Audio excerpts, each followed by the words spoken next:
All right. All right. Shalom. First and foremost, we want to give all praises, honor, and glory to Yahweh, Ba'asham, Yahweh Show Shai, Ba'asham, right. Baraka, Kodash. Double honors to the elders and the apostles of Great Millstone, and peace and blessings to the elect. And today we're going to go into, Lowell and a brief edifying lesson, as you can see in the title, The Unwise King. And we have here in Sirach, the 10th chapter, which deals with, as you can see in the first verse, the characteristics, right, that make a wise judge.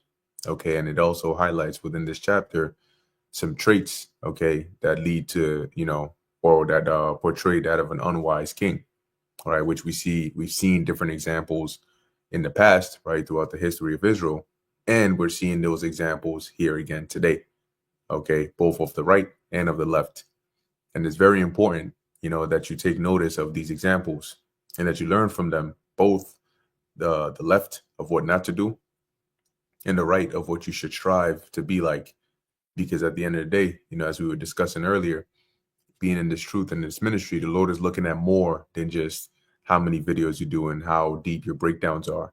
But the Lord is looking at the mindset, right? The whole point of gaining a deeper understanding of this ministry, of the truth of the scriptures, and teaching and being in a camp and being amongst brothers and feeding the sheep, it teaches you other things as well, not just knowledge, right? It teaches you how to be responsible, how to be dedicated, but the Lord is looking for character development at the end of the day, right? When you first came into the truth to now, how you handled such certain situations, right? How you apply these scriptures to your actual life and how you've developed as an individual into a leader, right? Into somebody that the Lord can look at and say, this guy is in a good mindset to where if I put him over my people, right? Because that's what we're going to be, right? We're going to take care of the Lord's people. He will be able to actually rule over them, the right way, which I have shown throughout the scriptures.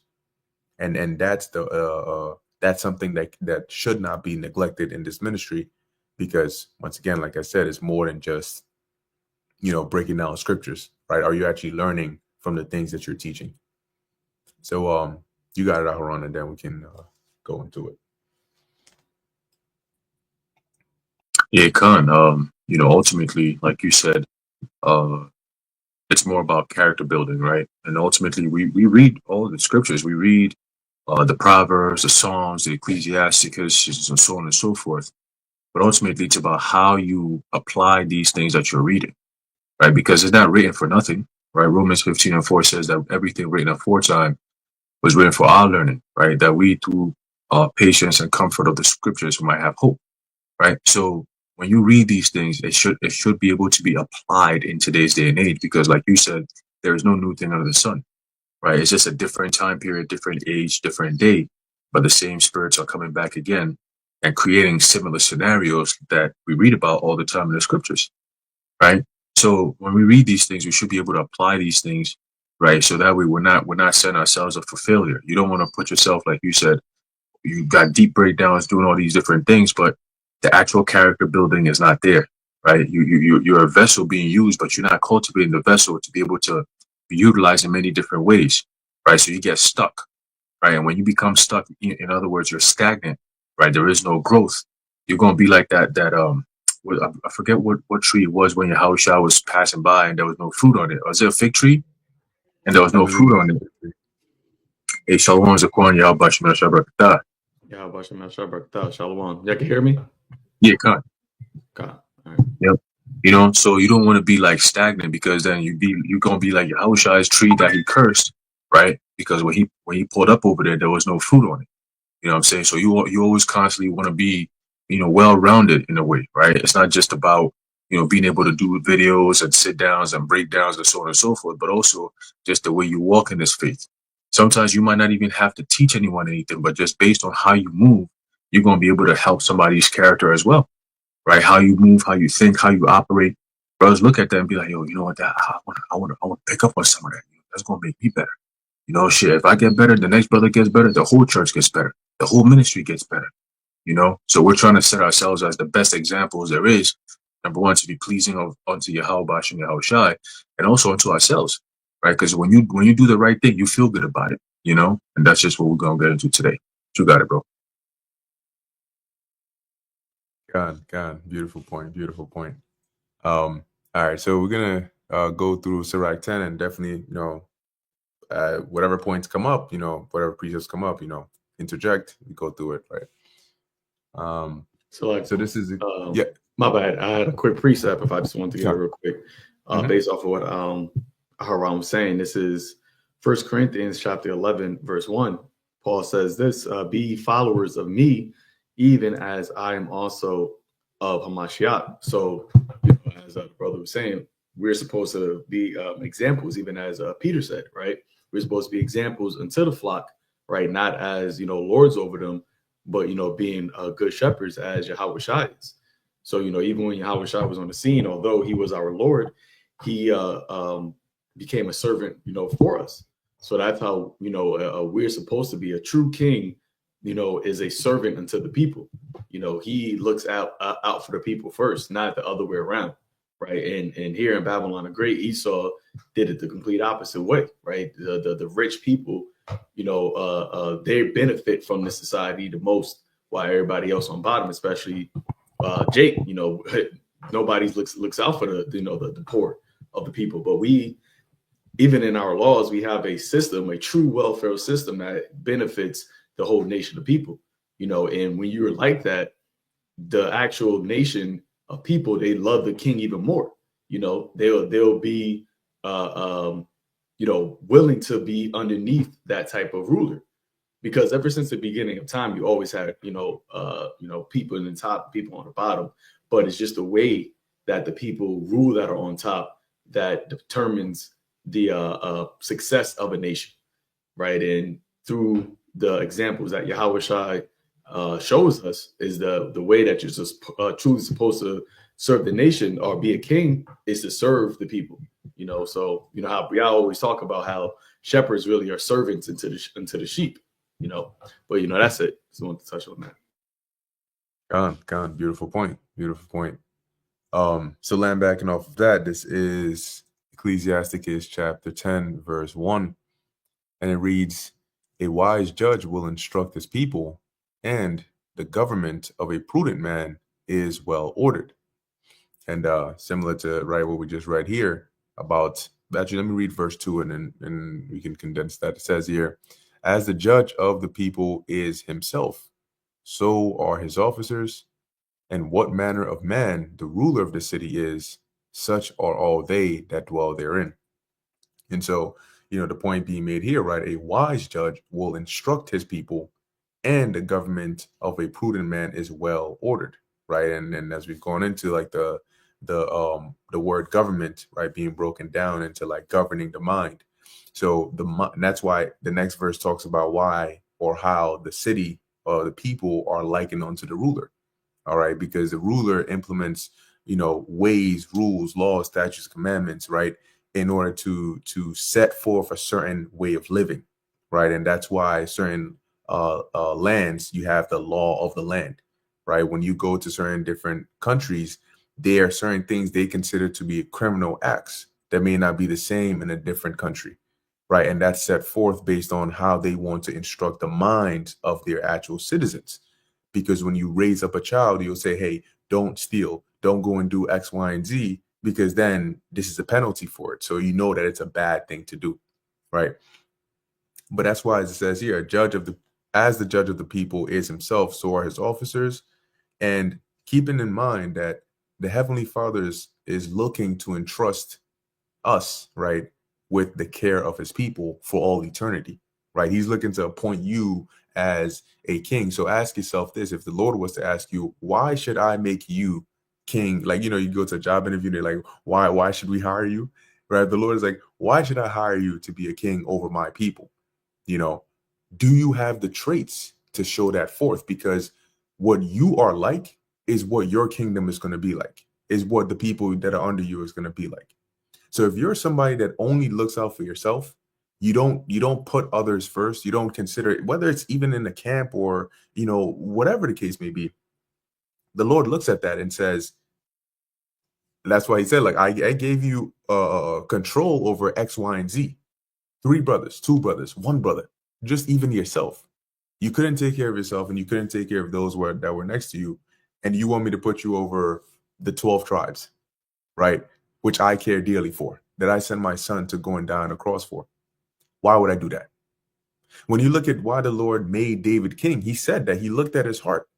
And he said, this young boy right here has the heart that's caring enough that I want to. And the Lord took him from a youth and put him in that position of being ruler. And it wasn't because of his rank or his family status or any of that, but the spirit that he had genuinely within him. And that's something that us in this ministry ought to always consider, that we are being graded not just based on the things you're physically doing here, but the characteristics you portray, the way you learn, the way you are receptive to character development, obstacles, challenges, and feedback to help you develop into a well-rounded man of the Lord. So I'll pass it. Yeah, Cotton, I got a quick precept here. This is a book of 2 Samuel chapter 23 and verse 3. It says, the power of Israel said, the rock of Israel spake to me, he that ruleth over men must be just, ruling in the fear of the Most High, right? And ultimately, the greatest example of that will be who? Yahushua, right? Because even though he had power to basically disannul his death, he still followed through with it because he asked the Heavenly Father, he said, Father, if it be possible, let this cup pass over me. Nonetheless, let your will be done, right? So that's the mindset of a true king, that, yo, you know what? Even though I'm the king, even though I have all the power on the earth right now over these people, I was put here to serve these people, like the Zaquan said, right? A king is not really there to be served. He's there put in place to serve the interests of the people. And that's where the concept of a president or a prime minister and all these different people come from, right? All these different authoritative figures, it all goes back to servitude, being a king, okay? So verse 4 says, and he shall be as the light of a morning. It says, and he shall be as the light of the morning when the sun riseth, even a morning without clouds, right? So typically when you go through a stage where, or in a day where it's cloudy all night or it rains all night, and it's been raining for a couple of days, it's just been gloomy and dark, that one day when the sun comes out is a beautiful day, right? The trees kind of have a different glare to them. They have a different feel to them, right? The atmosphere feels a lot more warmer. It feels cleaner, right? All the wetness is gone, is all dried up, right? And then all the darkness is also gone away. You'll come into a stage of light, right? So as a king, if you kind of have that aura to you, where everywhere you go, you uplift the people around you. That's pretty much what it means. Because when the sun comes out, everything rises up. You know, sometimes there are certain plants. I remember this as kids growing up. There are certain plants that at night, when it gets dark and it rains and it gets cold, they close up. But as soon as the sun come up, it opens up again. You see, and that's a sign of the trees and the plants rejoicing. You start to see, typically when it rains, you don't see the trees rejoicing like that. It's always like is a dead quiet silence, right? And if the wind picks up, then you're going to see the trees moving. But typically when the sun comes out on a nice day, you hear the sound of the trees breezing and all. That's them rejoicing. You know, if you're you pay attention, you'd be like, oh shit, like it's just mad breezy. It's because the trees are rejoicing. It's just clean air that just keeps pumping out. Like, yeah, that's some good oxygen right there. You know, because the sun is enjoying the plants is enjoying the arrival of the sun, right? Ultimately, the arrival of the Son of the Heavenly Father is going to cause all of us to rejoice. I believe in the book of is it Hebrews, where it says that it is the earnest expectation for Romans. what's that? I think it's Romans 8. Is it Roman? Okay, Con. Yep. I know if the Apostle Paul wrote it, right? Going into the that all the creation is groaning at the moment, and that we're waiting for basically that deliverance, Yahushua to come in and give us that expectation where we're gonna finally get into our real power, our real essence, truly, right? So it says here, it says even a morning without clouds, as the tender grass springing out of the earth by clear shining after rain. There you go, right? And that's a beautiful sign. That's a beautiful warm feeling of life, right? In the springtime, when you have the light, the days are longer than the nights, that the weather's starting to get warmer. You're not worried about no snow, no dark ass days, you know. That's all symbolic to the power that the sun has even on nature. You see, so when you convert that into the spiritual, in the sense of who is that sun, who is that bright and morning star that's going to change the course of humanity from the dark state that we're in now to an everlasting light, time of life and light. That's Yahushua, right? And just through him alone, just that one entity alone changes all of this. Yeah, he's the center of the universe, pretty much. Then, right? He's the beginning and the end, the Alpha and Omega. So he's everything, man. you know. Um, and then, of course, it trickles down to men like King David here on the earth, right? King Solomon, right? Who is Yahushua, right? But just to name a few examples of men who were honorable and they had exactly what King David said. The God of Israel said, "The Rock of Israel spake to me. He that ruleth over men must be just, ruling in the fear of the Most High." And that's how you're gonna get the people to be on your side ultimately, because they know that you're honest, you're true, and you're what's the word you're balanced, right? If you're a king without balance, the people going to turn on you. And that's what you're going to see with DJ Trump very soon. You got it, bro.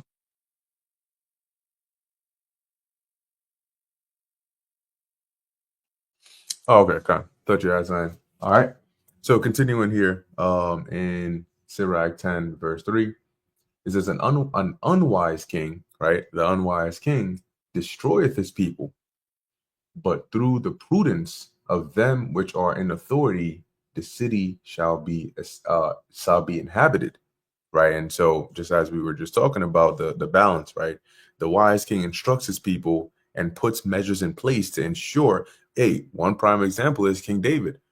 A lot of the things King David did was for setting Israel up to be in a good state, right? For example, the Lord put into his mind to build a physical temple, outside of the tabernacle of old, for the Lord to dwell in, right? And knowing that he wasn't going to be the one to do it, he set things up in order for King Solomon to do it. He appointed people to help. He appointed the resources that would be needed for it, and then he also set up the courses of the priests, right, in the order in which they would serve the Lord, right. When you read in the book of Luke with John the Baptist's father, when he was in the temple serving his course, that was something that was set up by King David to say, look, breaking them up by families, each of you will do this on this time, and so on and so forth, so that it's efficient and we're constantly always, serving the Lord. So he put these a wise king instructs his people in the right way to preserve them, right, to lead them onto the right path, as where an unwise king destroyeth his people, because his mindset is not about his people, it's about him. The reverse of what you said, right, Aharon? He's not there to serve his people, he's there trying to force them to serve him. And in a situation like that, you can get them to serve you, but it won't be out of joy or willingly, right? It would be more so by constraint. And then you have yourself a tyranny. So as it reads, but through the prudence of them which are in authority, the city shall be inhabited, right? And you see that from time to time, you have a king that is unwise, but it's always the wise one in the court who is stopping them from doing something crazy, or who is advising them against some wild, crazy stuff that they're going to do, and really he's the one that's saving the city. One example on a light note is Seneca, who was basically keeping Nero at bay. When Nero had those wild, crazy ideas, it was Seneca that was putting him in check to say, yeah, maybe that's not the best thing to do. And then when he eventually turned on Seneca, then dude started going, buck wild out here in these streets. Verse 4, the power of the earth is in the hand of the Lord, and in due time he will set over it one that is profitable, right? And going back to the point here, are you profitable, right? Because, hey, guess what? Here's a nice curveball that the Lord can throw, which is that you might actually think, okay, I've been doing what I got to do. I've been doing lessons. I've been being diligent, and I didn't fall out of the truth, right? I never bugged out. I made it to the end. I didn't take the C-hib, and you don't find yourself on the chariot. How shocking would that be? And you wondering they're like in shock. You probably not even feeling the flames of the missiles because you're so in shock, wondering like, like I didn't make it. Like where did I go wrong? What's that meme with the black kid when he's like reading, sitting down Oh, on his chair, he's like looking, writing his notes like.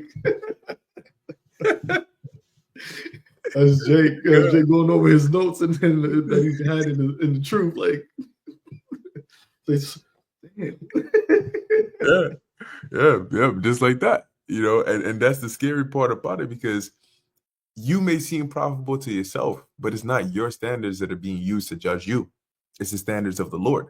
So are you profitable to the Lord? Oh Lord, I run the dream you had, right? Where you had brothers stand there, you had the apostles sort of like being the gatekeepers, and you were, brothers trying to preach precepts. Oh, but hey, I did this, hey, I did that, hey, I did. That's by your standards, But while you were so busy focused on this, did you have situations where you, in your mind, you're like, okay, there's something that happened here. I was at fault, but you're the unwise king. What is one characteristic of an unwise king? Pride, right? Ego tripping to the point where you can't be corrected. You're wrong, but because your pride is too high, everybody else is wrong. It's never you. And you never correct that. Guess what? You're not profitable to the Lord in that way. And the Lord will time and time again put that kind of situation upon you, and you'll fail every single time. And he might still keep you because you might be a good teacher. But being a good teacher doesn't mean you're of the elect. How many good teachers have there been in the past who have came and then gone? Hey, there's a precept that says there's one that's profitable to others, but not to himself. Right. So in other words, the Lord might keep you just because you can balance out the rest of the crew, right? The Lord's like, you know what, you're still good for this person to grow off of you. But at the end of it, I'm gonna cash you out because you're not good to grow in this ministry itself. Like as in you'll be more of a cancer if you were to be, put in a certain crowd rather than be a cure to the cancer. Because everybody who comes into the truth for the first time, we all have cancers. And this is truth that washes that cancer out of us, right? The way we think, the way we live, and so on and so forth. These are things that's tantamount and leading you to death straight up, right? So this truth is what brings you that it's basically the righteous chemo. The truth is a righteous chemo. It's supposed to be like chemo is supposed to be decimating the cancer cells. That's what the truth does. It really does, right? And it gets you back into your shit. You know what I mean? So, the Lord might keep you around, but if you're not profitable to him and you're not going based on his standards, then at that point, you're going to be casted out of darkness, like it says in the book of Matthew. All right. But I believe Zaquan has something to say. Oh no, I just I had the precept that you quoted, which was the spirit. Ecclesiasticus or Sirach, chapter 37, verse 19. It says, "There is one that is wise and teacheth many, and yet is unprofitable to himself." And that goes to the whole being a hypocrite, right? Which Yahweh Shai, cursed out the wicked scribes and Pharisees for being hypocrites. That's why he said that they sit in the seat of Moses, therefore, do what they say, but don't do what they do, because you have a lot of people that could break down the scriptures, tell you what the laws are, right? You even have some people that can actually tell you the actual true name of the Heavenly Father and the Son. But the way they actually conduct themselves, you wouldn't think that they were, actual people that had this type of wisdom to know, the truth of the scriptures, because they don't actually practice what they preach. That's why James said to be a hearer, no, don't be just a hearer, but be a hearer and doer of the word also, deceiving yourself, because as Bakar gave that analogy, doing all these things, and then you get up to the end, and then, you don't find yourself on a chariot, it's really wouldn't be a shock, right? Because, the only way I should say it would be a shock is if you deceived yourself into thinking that you were actually sincere when you knew you wasn't. And that's a strong as delusion, right? To think you're sincere and know you're not sincere. That's why Paul said to examine yourselves whether you be in the faith. And, you know, just like how David, a lot of times, David would say, try my reins, test my integrity, prove, you know, that you can prove that like I'm really about this life. Right. And that's what the Lord is really looking for. You could try to fake it to everybody else, but you can't fake it to yourself. And you definitely can't fake it to the Lord. Right. So a sincere man would say, like, hey, you know, test my integrity so that you go through these situations. Really, if you are truly about Yahweh Bashem Yahweh Shai, the situations that you go through would only strengthen that characteristic. It would never diminish your faith. It would never, you know, diminish your rootness in the Lord. It would only just make it stronger and stronger. So that's why King David, when he said that, you know, try my integrity, he knew, he was fully persuaded in his mind that Yahweh was his rock, right? He always said the rock of my salvation. So although he may be tested with different scenarios, in his mind, he had that, he was completely persuaded that, hey, the Lord is on my side, then I'm gonna be able to get through these things. And that's why the scripture says that that David was a man after the Most High's heart, because David, the Lord knew that David never doubted him. David was never going to go and say that there's another God, or, you know, worship another God. None of those things. David was never going to have another God before him. Yeah, he had his faults as a man in the flesh, but his relationship, when it came to knowing his power, it was on point.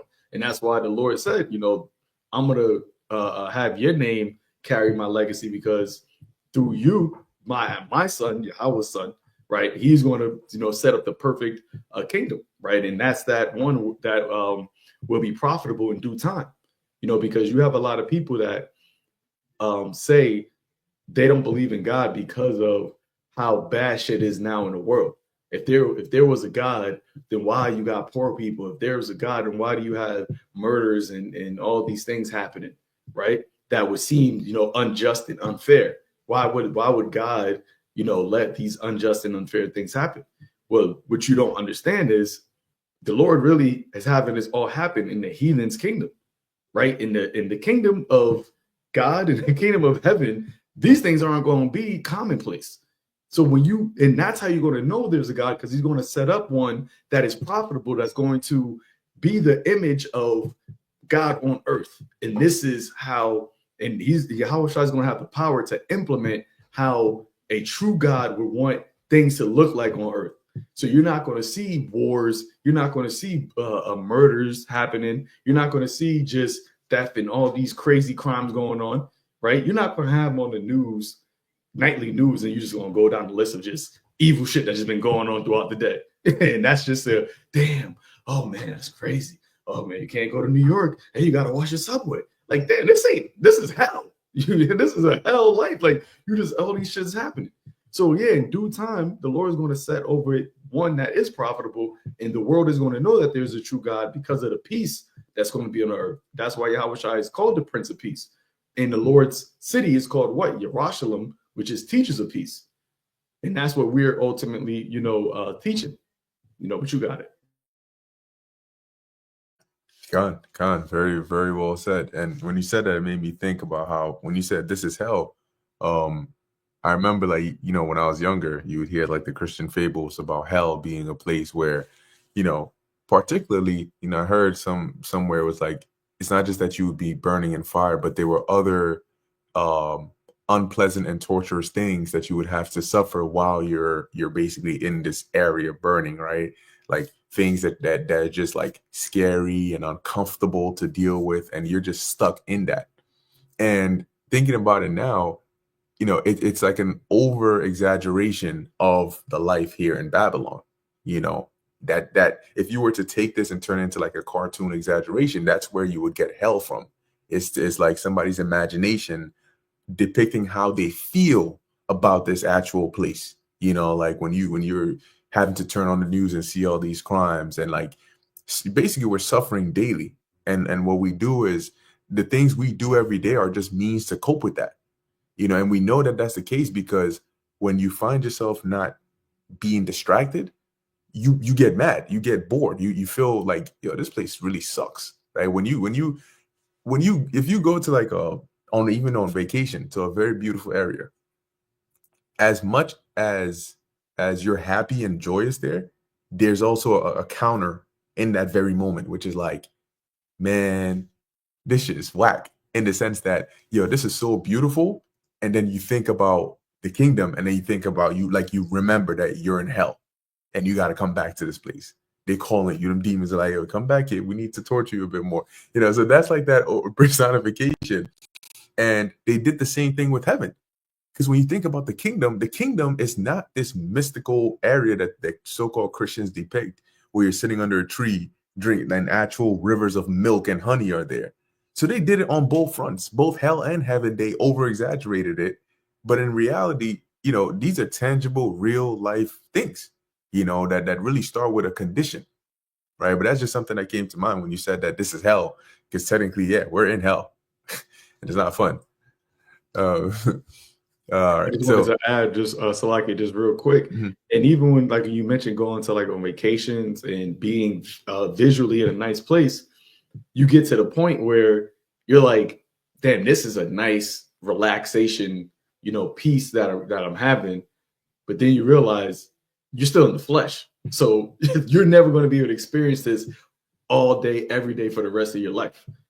And then that's something that, I remember I forgot who I was listening to, but they were saying basically, like, heathens don't think about being immortals, right? The true only people that really think about being like having immortality are elites. Only elites of people think about that. And you have the elites on the left-hand side, and you have the elites on the right-hand side that both are thinking about immortality. And Esau is doing everything in his power to try to obtain that. And we, as being the righteous elites, are trying to do everything on our power to obtain that.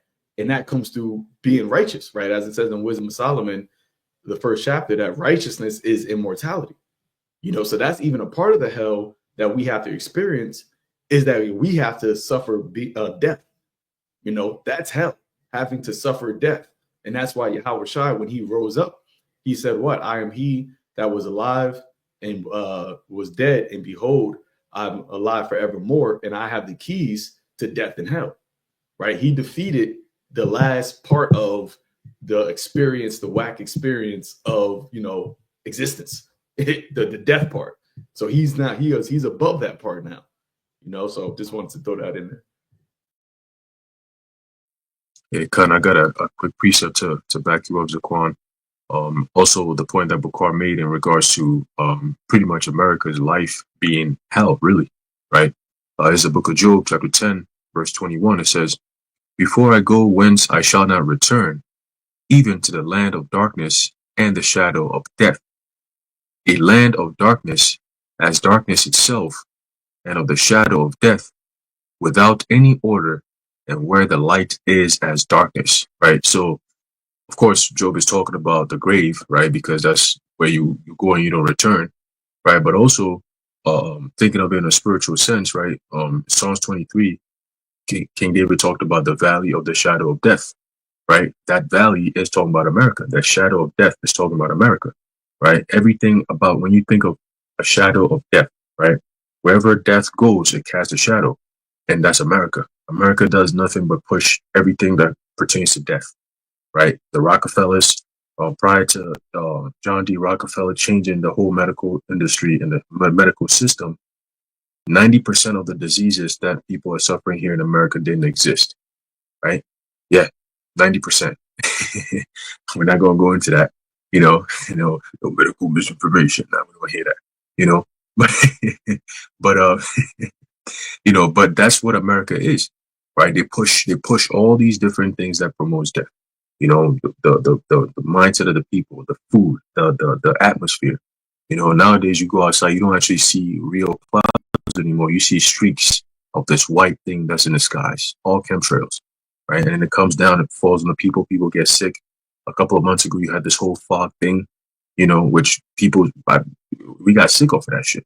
You know what I mean? So Esau, that's all he does. All right. So again, that right here, it says a land of darkness as darkness itself, and of the shadow of death, without any order. Where's that place? Without any order simply means confusion. That's America, Babylon the Great, right? It says without any order, and where the light is as darkness, right? Being everything being turned upside down. You know what I'm saying? What they promote here to be right and normal is all insanity. That's why I call America a big mental asylum. You know, and you have a whole lot of inmates that are drugged out. You know, bugged out and drugged out, man. Because the things that they believe in, the practices that they do here, only somebody who's out of their mind, right, or somebody who's on drugs would do that. You know, and they put the drugs in the food, they poison it. You know, so of course you're gonna have people who are psychologically, medically infused with with demons and madness, man. You know, pharmaceutical goes into what? Sorcery. So when you have every damn commercial you watch, it's about eating junk food and killing yourself with medication, drugs. That's all they do, pharmaceuticals. You know, and Trump is teaming up with them niggas with what's his name, RFK, Robert, yeah, him. So they got all these collusions going, all to bring more death upon the people. You know, when their main goal is to reduce the population from 8 billion to 500 million, you should know that everything they promote is going to be about death. All right, but you got it, bro. Yo, Esau, all he's done, and I'm just listen real quick. All he's done in his kingdom was just find more interesting ways to make death look appealing. And that's it. That's all Esau's done throughout his kingdom. Just for you to enjoy dying better. Because he's never actually presented a way to live forever. That's it. He just presented a way just to enjoy dying forever. And he's actually lowering how long you live. So you get a better, not even a better life, but a more interesting or fun life. Fun. And I'm using that. But you live shorter, and it's just you're never actually going to break through the ceiling of never dying. It's just wild. Yeah, that's that live fast, die young. Yeah, it's crazy. And it worked for him in the garden. So he just came back with the same shit. You know, that's crazy, man. He came back with more divination. Like, does it? We got this now. Like, have you heard about technology? And guess who's spearheading it? The woman, and she's dragging the man right along. It's literally the same thing again and again and again. That's a good point. That's a good point. So yeah, back in Sirach 10, there are some points in here, right? Because you know the way Sirach is set up, you know, not every verse is correlating one to another. So there are some points that I'll jump to and hit here, and you know, and just go as we flow as we go. So jumping down to verse 7 here, as it reads, "Pride is hateful before God and man, and by both doth one commit iniquity." Right? That pride, which then links. I'm going to jump down here to verse 12, as it says, "The beginning of pride is when one departeth from God, and his heart is turned away from his maker." Okay, and these are signs that you can see, and it's difficult because just as our eyes are pointing outward, right, and you need a mirror in order to see back at yourself, a lot of these traits that you exhibit is easier to see in others than you know, and that's why it's important to have brothers around you that are sincere and genuine and not respecter of persons, because they can be deceiving mirrors. They can be, I guess, smoke and mirrors, if that's a correct term to use in this example here. But they can be a mirror that's not reflecting exactly what it should be reflecting, right? Because we depend on reflection in order to see ourselves, right? And so if you have somebody next to you that whenever, like if your hair is messed up or you got this on your face or whatever, they'll tell you, "Hey, bro, you got this right here," then you know that you're good, right? But you can't see that because your eyes are this way. You know, you're not seeing yourself in third person. You know, you're not seeing that little hair sticking out here that you probably, you know, should take care of. So that's why it's always important to try and examine yourself, you know, and have those around you that can do that and can see it and can help you out with that. And they can notice the beginning of these things, as it says, the beginning of pride, because what is the saying? Prevention is better than cure. You know, if you don't step there in the first place, you're better off than if you step there, because there's no guarantee that if you step there, you're going to come back, you know. And certain individuals throughout history, there have been certain individuals that we brother said, "Don't step there." They said, "Nah, I want to step there. Let me step there." You know what I'm saying? I want to do that. And they stepped there and couldn't come back. Because in order for us to get you, we got to come down, and we ain't coming down there. You know what I'm saying? Sorry, but so the point here being, right? When you begin to depart from the Most High, that's the beginning of pride. Because when you are subject to the Most High, there are certain things the Lord requires, and when you start feeling like you are above those things, or you're too good to be then to be subject to those things, without realizing it, you are departing from the Lord, or really the Lord is pushing you away from Him. All right. That's why it's very interesting why Esau called an abominable thing called pride, right? Because it fits perfectly. It makes all the sense in the world why they'll call themselves that.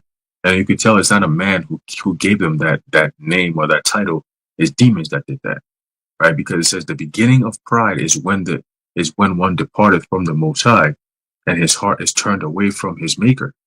These people do everything that's contrary to what the scriptures say. When you look at what's going on in Tel Aviv during the Pride Month, whatever, you look at what happens in Cali and even in New York, it's out of control. Like it's completely out of control. It's like, yo, what the hell? Like, what the fuck? What's wrong with these people? You see, if we were never to witness these things, let's say we're in a different country and we never seen it in real life, and people are telling us about it, we'll be like, nah, man, that's some Sodom and Gomorrah. Should people really do shit like that? No way. Because it's so unbelievable. But then here in America, they make it believable to a point where these kind of people are protected. They're protected by law.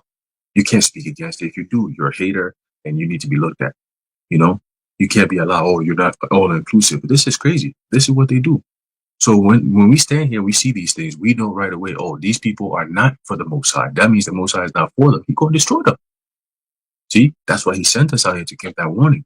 What does it say in the book of Romans? He says, the Lord is going to destroy them and those who take pleasure in those people that do these things. So you want some on the fences, oh, I don't really want to say anything. You got a child who's into that type of lifestyle and you're not checking them like a parent should. You want something like, oh, the government does, the school and the this and that. The Lord going to come check you. Okay? He's going to check you. And that's why a lot of people, majority of the people here in America, Babylon the Great, is going to taste of that fire, man. Okay? They're going to taste of that fire because there's no other way around it. Okay, you have the prophets, you have everything there is to be able to say, oh, this is the rod of correction, or this is the measuring stick of correction. Let me go through it. No, they want to go the other way and curse out the correction method. You're done. You're done. You're done. All right, you got it, bro. God, you guys, okay, good. Verse 13, it says, for pride is the beginning of sin, and he that hath it shall. Hey, and real quick, the first thing that came to my mind is Cain.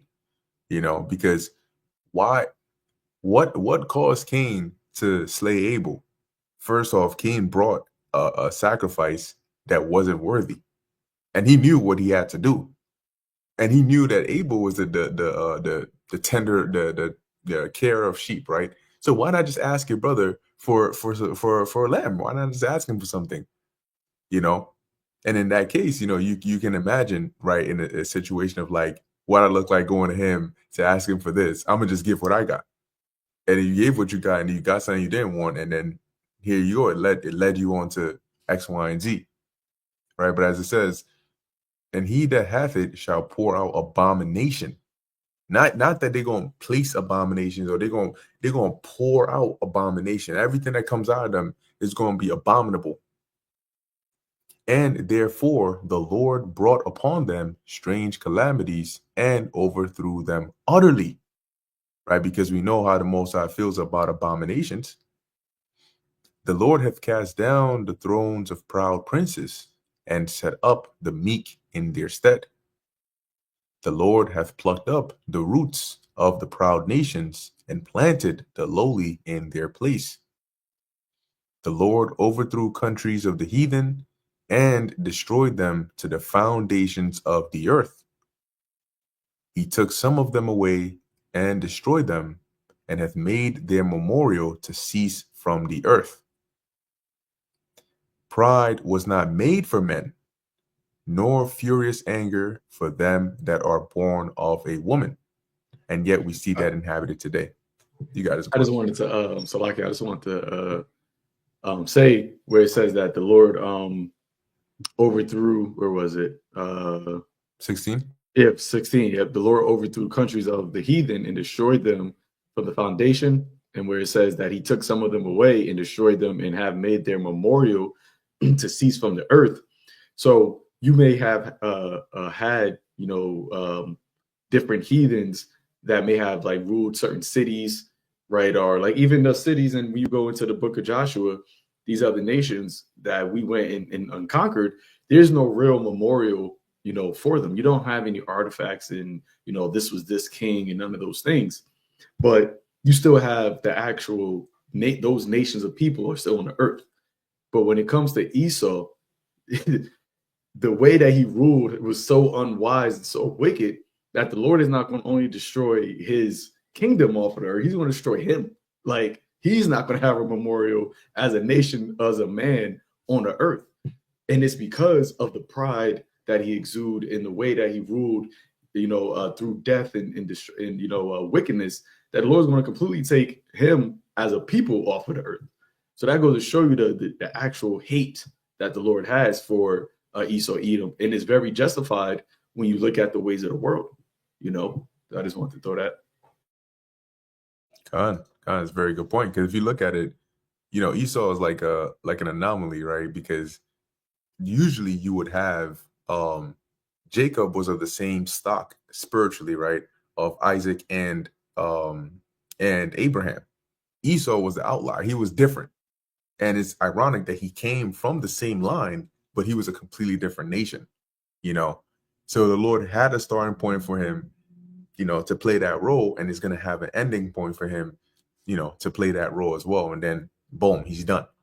And that's a very like shameless, right? Like a vessel onto dishonor.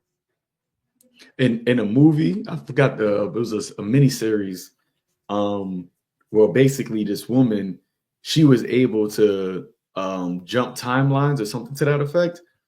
And she had a kid, right? So she had a child in a different timeline.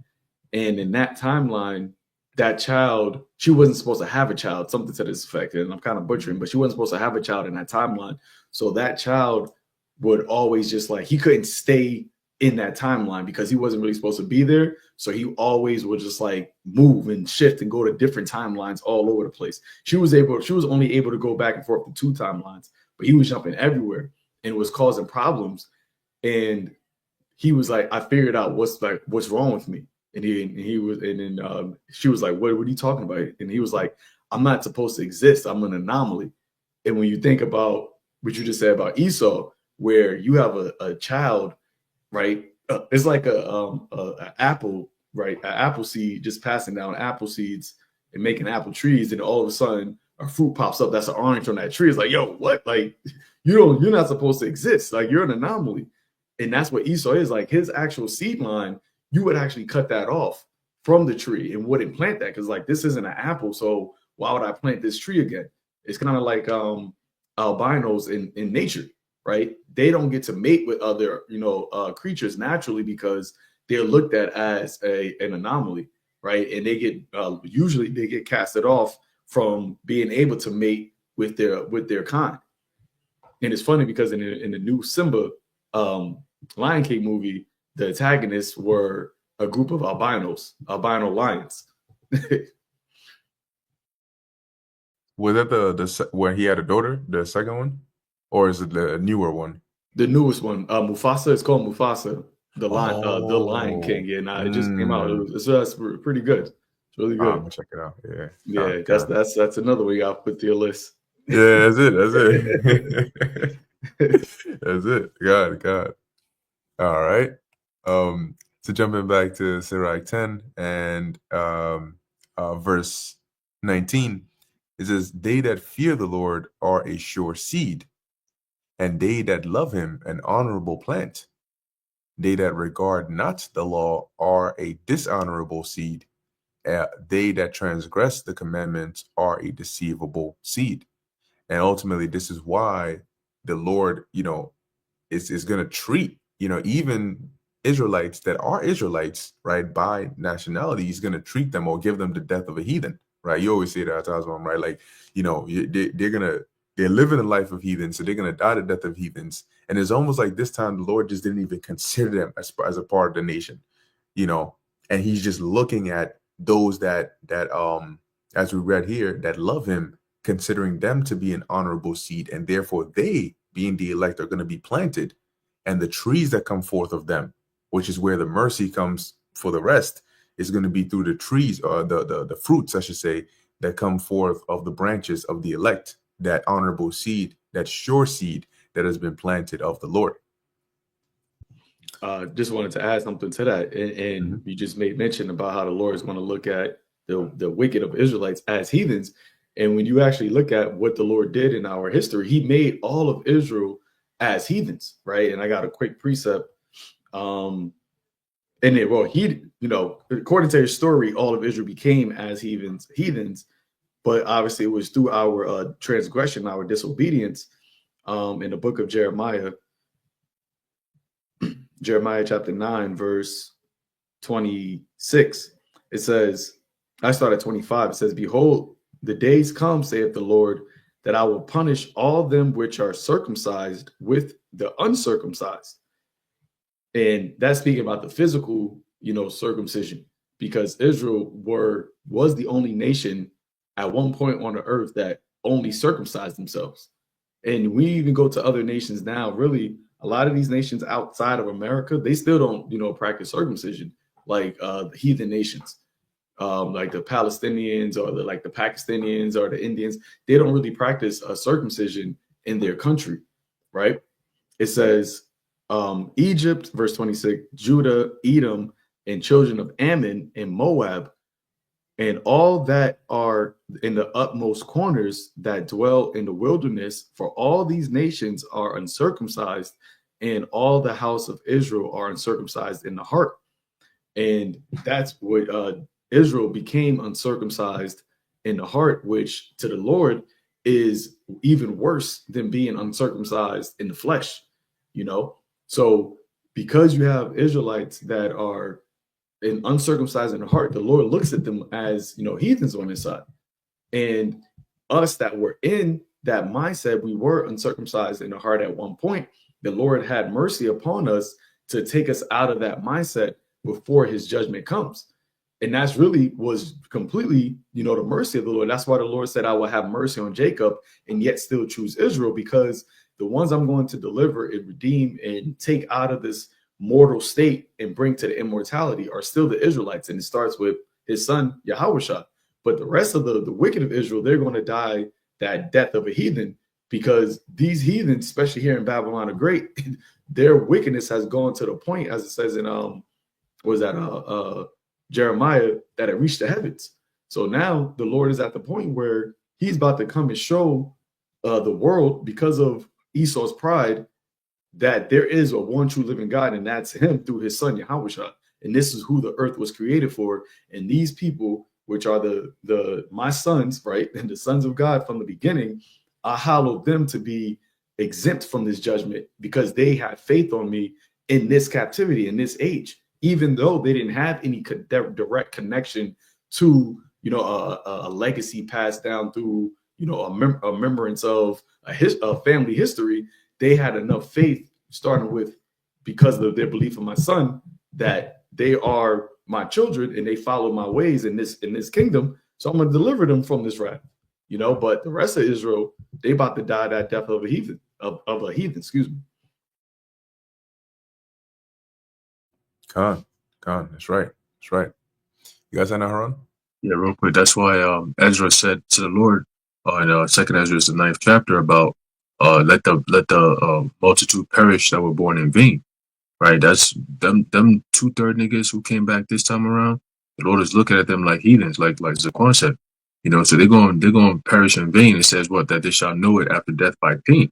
You know, so they're going to understand everything we've been saying. They're going to get it. Well, not through words.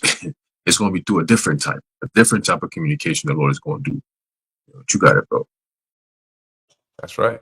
That's right. The scriptures say that Most High speaketh, but man perceiveth it not. So they're gonna perceive this time. So back in Sirach 10, this is the last like chunk that I wanted to highlight in this chapter here. Oh, you have something? Oh, okay. Thought you had something. 10 and 21, and it reads, "The fear of the Lord Yahweh goeth before the obtaining of authority, but roughness and pride is the losing thereof." So it's like this meter, right, of how close you are to the Lord and how far away from the Lord you are. Whether he be rich, noble, or poor, their glory is the fear of the Lord. And that's the mindset of a true servant of the Lord, regardless of what state he is in. I think there's a scripture that says that if anybody glories, let him glory in this, that he knoweth the Most High. Verse 23, it is not. It's right here because it's in Jeremiah, the 9th chapter. If you want to read it, yeah. I'll read it real quick. Jeremiah 9, verse 23. Thus saith Yahweh, let not the wise man glory in his wisdom, neither let the mighty glory in his might. Let not the rich man glory in his riches, but let him that glorifieth glory in this, that he understand, excuse me, that he understandeth and knoweth me, that I am Yahweh, Ba'ashem Yahweh Shai, which exercise loving kindness, judgment, and righteousness in the earth. For these things I delight, saith the Lord. So I can get some more water real quick. Got the water. And hey, that's a beautiful thing right there, right? Like your glory isn't in the riches or the wisdom. These are all things that anybody else can attain. And it doesn't really make you special, right? You're not going to be as rich as Xerxes, not in this lifetime, But guess what? Nobody throughout all of history, all of creation, knows the Lord like the elect do. And that is a flex. My bad. I didn't even mean to unmute. But I was going to say, it's funny because you say you're not going to be as rich as Xerxes, which was the Persian Empire. But when you get to the actual, vision that Daniel had, the Babylonian Empire was the gold. So their kingdom, although you have technology now, their kingdom actually flourished better than Esau's kingdom because of just the way that it was ran. Because, like we were just talking about it, that Esau, he might have all of these things that may look nice, but really it's not actual beneficial to the people or to the earth. So Babylon, the Neo-Babylonian kingdom was the best kingdom out of all of these other kingdoms, heathenistic rulerships. It kind of a beautiful example would be you'd be driving in the street sometimes and you see a nice ass car, bro. You'd be like, damn, that's a nice ride right there. And you see that the motherfucker drive some old ass Edomite, and you're like, bro, we need to swap cars right now, bro. You need to be sitting in what I'm sitting in right now. You're not driving. You're not even using this thing to its fullest potential, bro. And you start thinking, if I had that, you're not even driving it right. Look, you almost crashing this shit. Look, this nigga not even his lane. You know what I'm saying? It's like, damn, he driving a mad slow. You be like, no, that kind of car, you're not supposed to be driving at that top of But Esau got everything, but he don't know how to utilize it because he's out of place. You know what I mean? He was put in place to be a wicked oppressor, but in reality, he's not really built to rule. That's why the evidence is clear. Everywhere you go, it's like this nigga's destroying the earth. He's destroying himself. He's destroying his kingdom. He's destroying his people.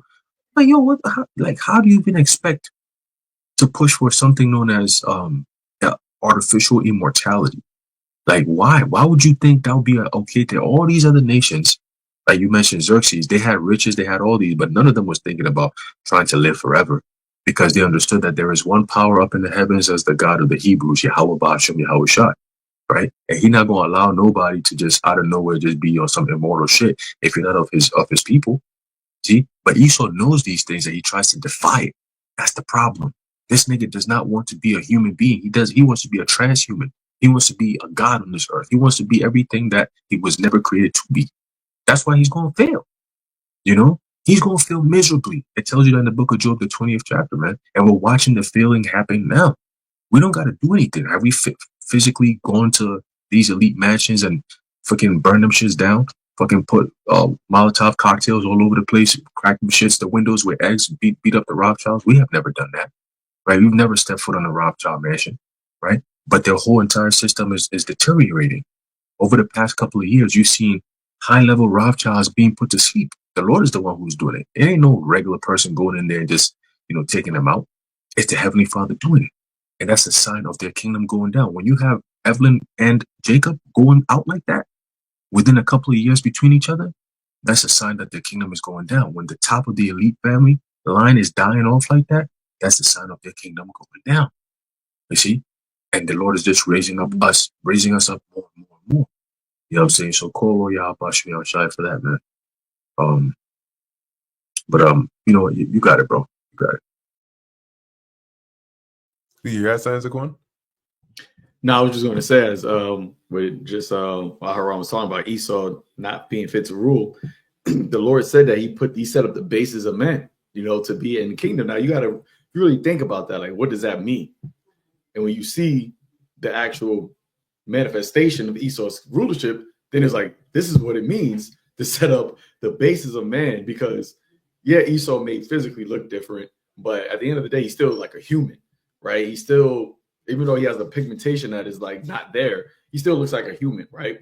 So the basis part is really his mindset and the way that he thinks. But the twist and the plot twist in the Lord's movie is that he made Esau be the most subtle beast out of all the creatures. So he's the basis in living, but his divination and his mindset and wickedness is the highest. So you mix both of those together, you get fucking death. Like this is what you get. You get a perpetual hell that you can never escape out of.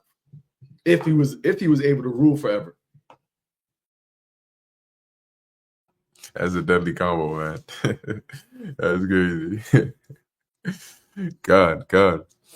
So going back to Sirach 10, verse 23. It is not meet to despise the poor man that hath understanding, neither is it convenient to magnify a sinful man. Great men and judges and potentates shall be honored, yet is there none of them greater than he that feareth the Lord. And that is going to be made, the Lord is going to make that manifest, because the world doesn't see that. The Lord has to show, why is this statement true? What did the author of this chapter know or see to make a statement like that? Clearly had to be something shown of the Lord. If the Lord never showed any signs, why would somebody come to this conclusion to say that? You can see it apparently with great men. You can see it as very apparent with judges and potentates that they're honored. What makes somebody that fears the Lord above them? It's not going to be riches. It's not going to, so it has to be something. And that's why it also mentions in Sirach, not Sirach, 2nd Ezra 16, then shall they be known who are my chosen. Right? Oh, you got that, Haran? Yeah, I was going to read it, but you got it.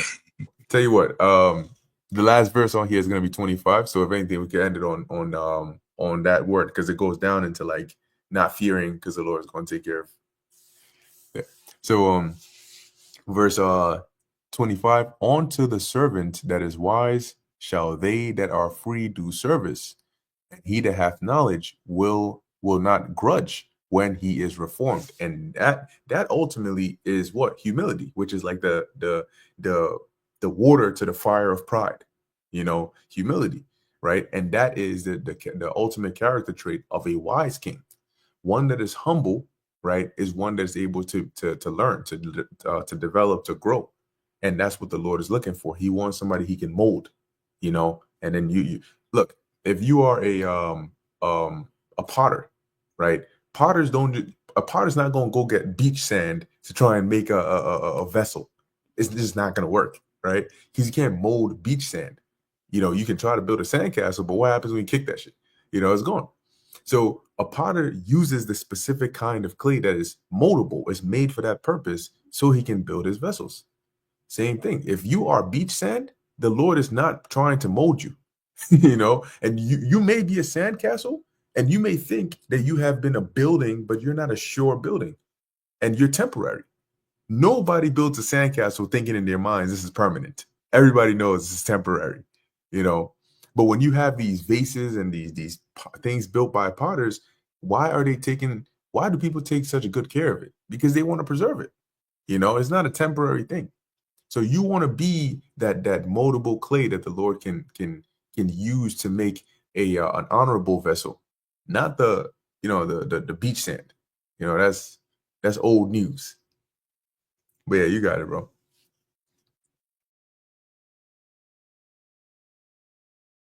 Oh, God.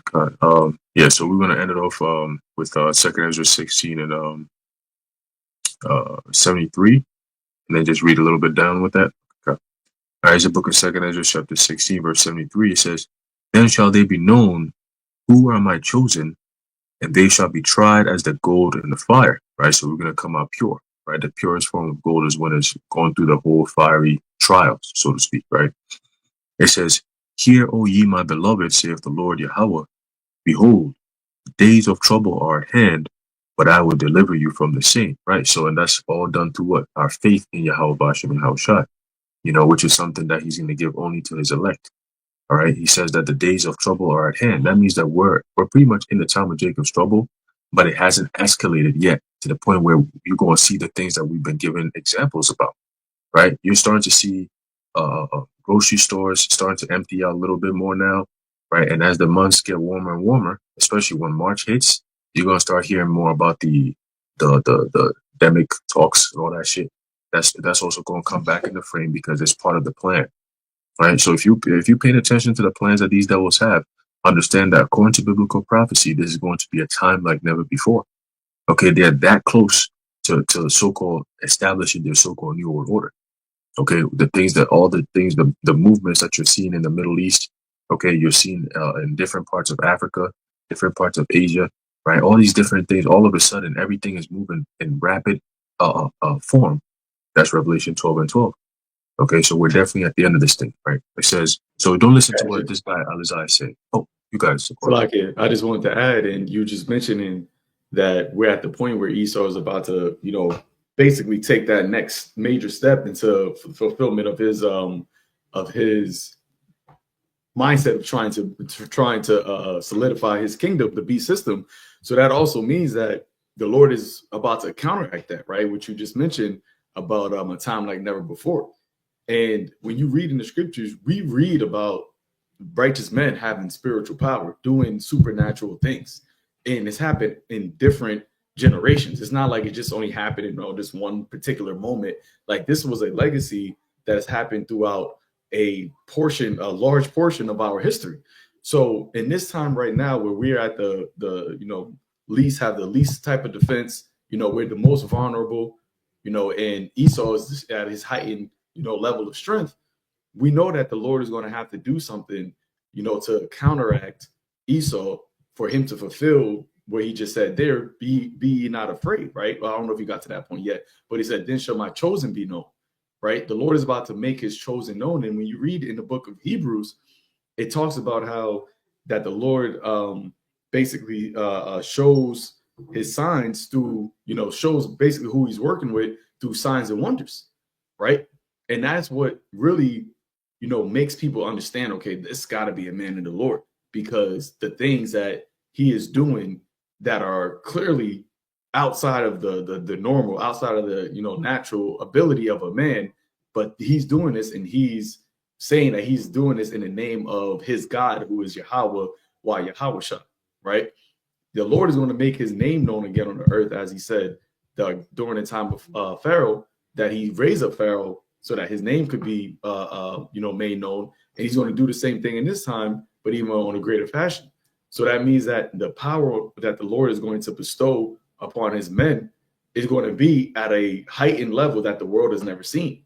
So like things like Supercell, right, where you've seen Jake get those spiritual powers, like those things are for us, spiritual boost, because people are looking at this as just entertainment.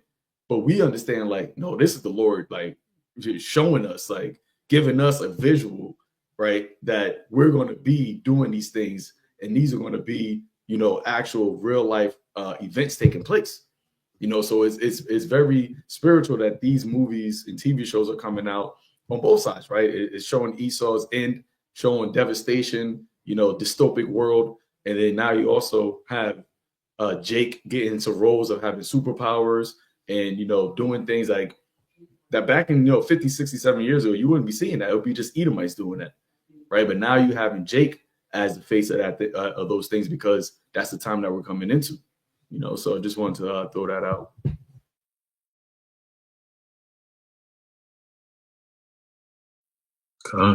Beautifully said. Beautifully said. Bring it all full circle. Right. So continuing back in our 2nd Ezra 16, it says, verse 75, it says, "Be ye not afraid, neither doubt, for the Most High is your guide." Right. So it's the same thing he told Joshua.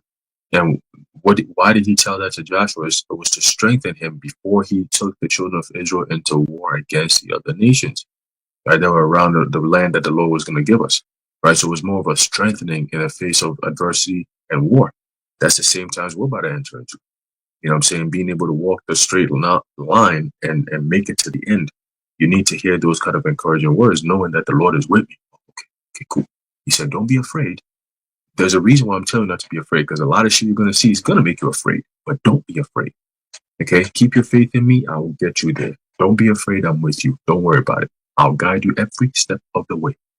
That's it. That's the confidence we have in the Lord, So he said, verse 76, it says, "And the guide of them who keep my commandments and precepts." We are the only ones on the earth who are doing that right now, to the best of our ability. The prophets starts with us, and then the rest of the elect. That's it. Everybody else, they don't even know. Just like how we were at one point before we knew about the Lord, they don't know what the hell is going on. They go to church every Sunday and they have no clue what the scriptures actually talk about, because most of them don't even read the scriptures. They just go sit on every Sunday just to listen to some BS and then go home after that and go do some more BS that they heard. That's all they do. What's that? Iniquity, building up on their sins, man. Like they building they in a rush to build a damn mansion made out of sins. That's how these Christians think. It's like you can't rebuke them. In their mind, they're building their mansion. That's why every single year, the pastor's going to tell them that it's going to be a great year for them. And they keep believing it. Fucking sick shit, man. They call it a man sin. Man sins. That's it. I was going to say that it's because this, as time continued in this rulership and in the wicked rulership, people are becoming more and more prideful, which is causing more people to depart, as we read, from the Lord, right? So pride is increasing in the earth, and that means that people are getting further and further away from the Most High to where they no longer even have the fear of the Lord anymore. But that's how the Lord set it up, so that when he can show his wrath, and that's going to be an instant instill of fear. Like imagine getting all the fear of the Lord at once. You're done. You're cooked. Hey, you're literally cooked. That's the second death. All of the fear of the Lord at once kills you. Man, what's that? All the fear of the Lord at one time kills you. Damn. That's a nice one. I should write that down. Go back to second Ezra 16. Right, it says verse 76 is, "And the guide of them who keep my commandments and precepts, saith the Lord power, let not your sins weigh you down, and let not your iniquities lift up themselves." Right, because we have Yahushua. Right, so you're not going to do this on your own. So don't let it burden you, like the way you worry about it is going to change anything. No, Yahushua got it. Don't worry about it. Just do what you got to do. He will take care of the rest. He's done the heaviest lifting. So what else you got to do? Just follow the script. That's it. It says, verse 77, "Woe be unto them that are bound with their sins and covered with their iniquities, like as a field is covered over with bushes, and the path thereof covered with thorns, that no man may travel through." I mean, they ain't no saving for these niggas. Because if a man could travel through, at least he could have a machete and he could chop those thorns and at least make a pathway. But if nobody could get through there, you're a whole jungle of sins, bro. Ain't nobody in there to save you. If you get caught in that, you're done. It's over with. Right? Verse 78, "It is left undressed." Right? That means that nobody keeps account of what you do. Right? You just out there just in sin, and you about to die in sin. Ain't no corrections, ain't nothing, no help, nothing. Right? And it says, "And is cast into the fire to be consumed therewith." That's the only way you can help that kind of creature. When you go into a place and you try to build something, and it's all shrubbery and trees and thorns everywhere, you'd be like, nah, you know what? We're gonna have to light this thing up on fire because we can't cut through this. We can't walk through this. We can't work in here. It's too much. You know what I'm saying? So what we're gonna do is we're gonna light this bitch up, and once you light it up and it burns down, now you got the clear space that you can work. Just come clean off the burnt, branches and trees and all that, and then come in there and then do what you got to do. And that's what the Lord is going to do. He's going to purge out all you wicked ass niggas, man, with fire, all right, and with brimstone. Okay, you're gonna go down alongside this wicked ass empire, man. All right, but you got it, bro. Yeah, that was pretty much what I had. If I got anything before we close it out. All right, beautiful, beautiful. Well then, with that, first want to the Wadi Al Shai, for blessing us with the spirit to go into this lesson. Lord willing, those pleasing to the Lord and edifying to the elect. In closing, we want to give all praises, honor, and glory to Yahweh, Bahasham, Yahweh Shai, Bahasham, Rachak, Kodash. And until next time.